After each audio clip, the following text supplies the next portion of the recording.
Abantu abaningi bebeyibuza ukuthi kwenzakalani ngoSaleng iwinga leOrlando Pirates kanye ke neBafana Bafana 26 years old njengoba lokhu agcina ukudlala last year kwiChampions League bedlala neAl Ahly kanti nakhona lapho ekade futhi sinesikhathi engadlalile so lokhu agcina last year njengoba ke namhlanje sikuMarch njengoba nje neleague sizophela ngoJune kodwa ama-match asawadlalile kule season awu3 kuphela under iBetway Premiership. So iSunday's World ke yahamba ke ukukhuluma nabazali bakhe neagent yakhe ukuthi ngempela kwenzakalani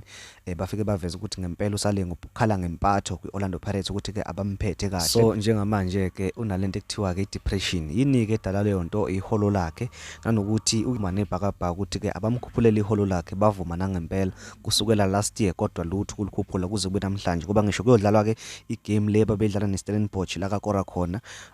out kwigame yeNedbank Cup ifinal kuleyo game ke uSaleng bathi wayengafuni ukuyidlala kodwa abazali bakhe bamncenga ukuthi ke ahambe nangempela waya nakafika khona wafike wazwakora negoli kodwa kuso sonke leso sikhathi kwasekuvele kuneyinkinga zokuthi ke akakhokheleki uSaleng le mali akayihola akayifunayo. So iholo lakhe njengamanje kwiOrlando Pirates iholo ke elilinganiselwe ku70,000 lelo ke ngicabanga ukuthi iholo lomdlalo suke suka kwidevelopment nje yeteam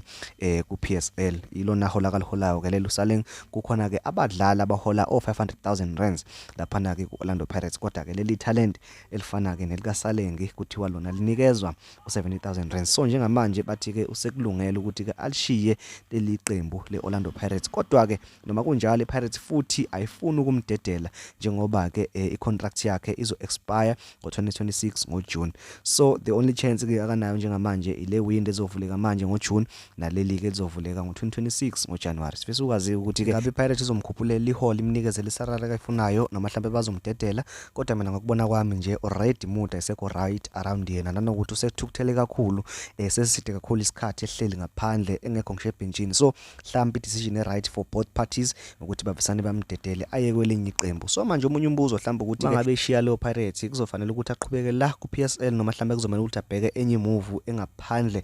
kwala eSouth Africa noma mhlawumbe engaphandle straight kwala eAfrica mhlawumbe imove ezomusa overseas la kuPSL mangathi usayina khona yipi team angayisayinela ngoba uzokhumbula ukuthi uke wayidlalela neMamelodi Sundowns edlalela under 23 yakhona soka kwiPirates ngicabanga ukuthi wayekade kwiloan nalapho futhi akadlalanga amagame amaningi ukuthi kwaba igame eyodwa noma amagame amabili yaseke imbiza futhi ke iOrlando Pirates. Ngenza kwethu ngivala lapha le ndaba. Ngicela ukuthi ungiphule like usubscribe bese uyakhomenta sihlangana nawe video landelayo. Ngiyabonga.